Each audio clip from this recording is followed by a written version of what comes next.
babala po sa mga nagbabalak bumili ng matitirhan. Dapat pala kayong mag-ingat sa pagpili ng bahay na inyong napupusuan at lilipatan. Baka matulad kayo sa pamilya Tulyao ng Las Piñas. Ang dream house na kanilang nabili, okupado na pala ng mga ligaw na kaluluwa. Pugad pa ng kamalasan daw at kababalaghan. Ano ba ang lihim na bumabalot sa isinumpang bahay daw na ito? Tuloy po kayo at samahan nyo kaming pasukin ng Kaba sa Haunted Tahanan.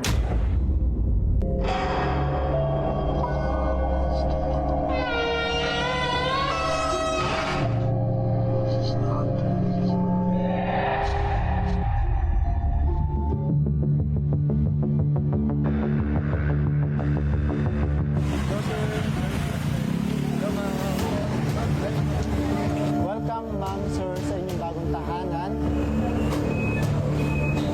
Wow, Mami, Daddy, napakaganda ng bahay na ito. Sa wakas, home sweet home. Ito ang mga katagang nasambit ng mag-asawang Gemma at James nang mabili ang house for sale na ito noong 2020 sa Las Piñas, Cavite. Maaliwalas ang itsura ng bahay. 3 taon na po ako nakatira dito sa bahay. Nag-start kami nagtuwira dito, maraming mga kababalagan na nangyari na hindi maganda sa amin. Sa mga unang araw sa bago nilang biling bahay, ramdam ang saya at pananabik ng pamilya ni Gemma. Dito kasi nila sisimula ng bagong buhay na pupunuin ng masasayang alaala.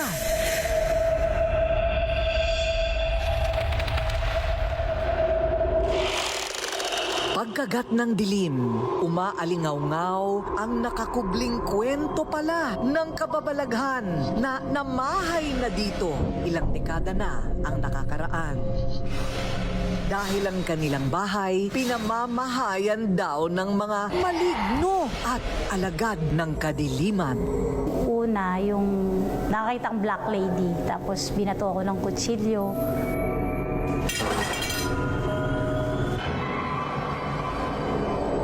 Pero di naman ako tinamaan, sa gilid lang. Ang kasambahay ni Gemma, may kakaibang pakiramdam. Nung pagpasok ko po, ma'am, meron na po akong naramdaman na kakaiba, ma'am. Animoy may sumpa raw ang bahay na nabenta kay Gemma. Mula raw nang tumira sila dito, hindi na siya tinantanan ng kamalasan. Kahit ang kanilang mga negosyo nalugi. Pakiwari ng ginang, sinasadyang harangin ng bahay na ito ang kung anumang swerteng dapat nilang nakukuha. May something dito na hindi namin maintindihan kasi nung nag-start na nag-stay kami dito, 2021, parang doon na nag-start na parang kahit yung finances namin, parang minsan dadaan lang sa kamay mo, may pera ka na malaking halaga, tapos parang wala pang 1 month, bawa may million ka, wala pang 1 month, parang biglang daan lang sa kamay mo na hindi mo maintindihan. Kahit kumikita kami ng malaki ganun. Maging ang mga kapitbahay ni Gemma, saksi rin sa kababalaghang bumabalot sa binansagang isinumpang bahay. May mga nag-rent na siya before I think 2 or 3. I lost count already. Tumatagal naman sila. Yun nga lang, minsan umalis kasi may mga nararamdaman. May babaeng dumadaan.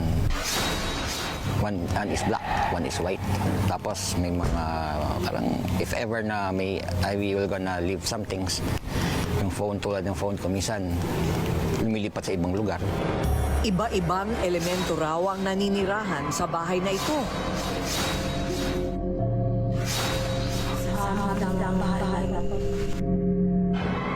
Walang ibang makakatira sa bahay na ito. Walang ibang Nagpaparamdam din ang isang white lady. May nanggugulo ring black lady. At ang nakakagimbal na pangitain, mayroon din daw diablo na nakatira sa kanilang tahanan. Hindi lang ang pamilya Tulyao ang may malagim na karanasan sa bahay. Bawat pamilya raw na tumira dito, hindi nakakatagal. Itinataboy sila na tila ayaw silang patirahin. Patotoo dito ay ang mga matatanda sa lugar. 1970s pa lang daw, nakatirik na ang bahay na ito na pagmamay-ari noon ng mag-asawang Kasim. Ipangako mo sa akin kahit anong mangyari. Tayo lang ang magmamayari ng bahay na ito. Hanggang kamatayan, sa atin lang ang bahay na ito. Hanggang kamatayan, Hanggang kamatayan, atin ang bahay na ito. Mula noon, lahat ng tumira hindi nagtatagal. Ilit daw pinapaalis ng kung anong itim na salamangka mayroon ang bahay. Ang ibang kapitbahay naman nila, duda sa sinasabing hilakbot ng bahay. Matagal na kaming dyan, sana may nabanggit na sa amin. In fact, matagal na nga sila nakatira dyan. Ewan ko lang kung bakit bigla nilang may naramdaman na ganyan. Dapat kasi, di ba, yung mga bahay na wala naman nakatira, usually yun ang may nararamdaman ka. Kaibigan ko po kasi ang may-ari ng bahay na to. First time niya akong itinur sa kanyang bahay. Nagtaka lamang po ako kasi habang naglalakad po kami dalawang magkaibigan, akala ko may nakasunod sa amin dahil may humawak po sa hair ko na parang inaangat yung hair ko. At inilingon ko siya, wala naman po ako nakita.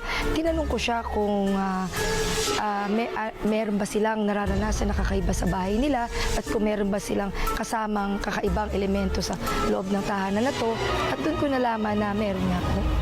Para magkaroon ng kasagutan, lahat ng ating mga tanong, nagdala ang Rated Corina team ng isang spirit questor at healer sa bahay na ito, si El Tigre.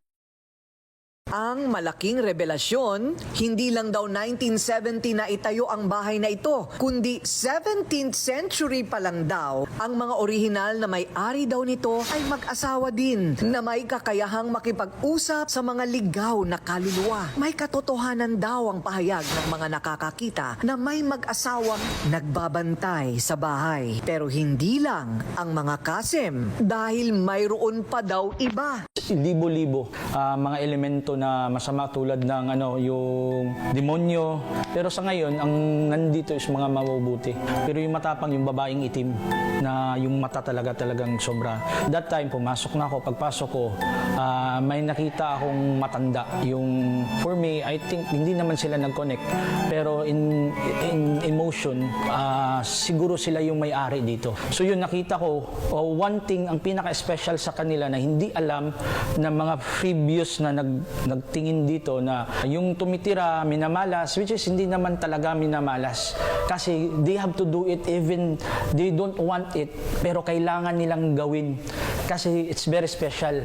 To be honest, I have to tell you, portal to ang lugar na to.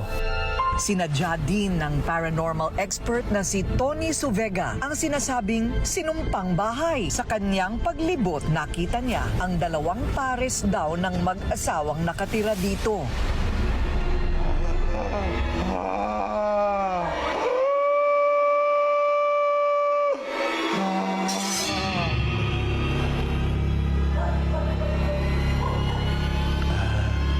Ika-17 siglo pa lang daw ay mayroon ng mag-asawa na may-ari nitong bahay na ito. Katotohanan. Bakit ayaw nilang pakawalan ang bahay? Naku, may pangako sa isa't isa na hindi sila maghihiwalay hanggang kung kailan. Na hanggang ngayon nakausap ko yung lalaki, mukhang tingin ko, hindi niya alam na patay na siya. Mahal na mahal nila ang isa't isa.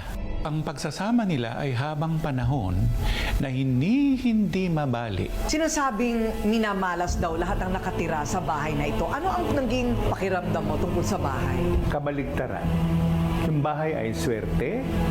Ang naging problema nila, mali ang diskartes nila sa mga nakatira doon. Meaning? Nag-iinsenso sila, hindi dapat nilang insensohan yung bahay. Nasasaktan ng mga kapre doon. Yung kapre nagbibigay ng swerte sa kanila. Itong mga bahay sa likuran ko, ito ang sinasabi nga nila na parang may mga lugar na matindi ang mga pagpaparamdam. Anong parte ng bahay yun? Itong sala na to, nandyan sila. Nandyan yung halos lahat ng mga engkantado nandyan. Merong silang iniingatan something precious. So yung itim o puti, nakikita mo kung mabuti ba, nag-aalaga ba o nakakasama. Oo, 4 silang uri. Merong puti, merong dibina, merong pula, at merong itim. Most of the time, yung itim ang mga pasaway. Para sa ikatatahimik ng pamilyang nakatira dito ngayon at upang matigil na ang panggagambala ng mga elemento sa pamilya Tulyao, minabuti na nilang ipa-cleanse o ipalinis ang bahay. Exodus, I spoke in my prayer in God, and He gave me His wisdom and authority. In the name of the Father, and of the Son, and of the Holy Spirit. Kasabay nito ay pinabasbasan na rin nila sa isang pari ang kanilang home sweet home. Wala pa rin daw balak umalis ang pamilya sa bahay. Tulad ng orihinal na may-ari nito, napamahal na kasi sa kanila ang tahanan. Yung kanilang pag-i-system dito, nasa Bible naman yan.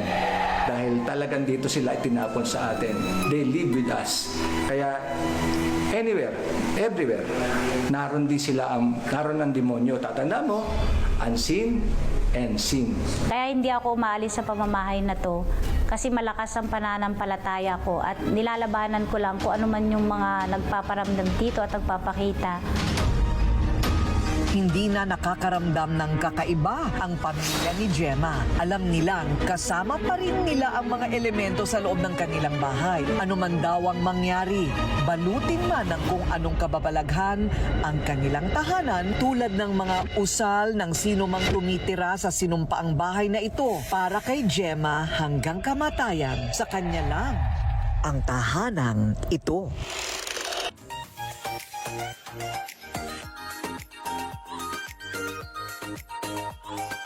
Ito pinag-aralan talaga namin. Look at the back. Merong before and after. A real clinical trial from the United States. Because the active ingredient is tried and tested. A Love to Lash. Pampakapal ng pilikmata at kilay. Ang maganda dito sa Love to Lash ay yung applicator niya na pinasadya pa namin. Meron siyang foam.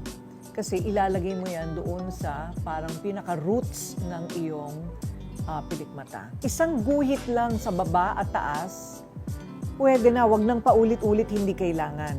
Use it and in 4 weeks, makikita nyo na ang difference. Pahaba na ng pahaba ang inyong pilikmata. And mababawasan ang lagas. Lalo na kung kayo ay nag-curl lash and nagmamaskara every day. The only one in the market with a clinical trial, tried and tested, A Love to Lash.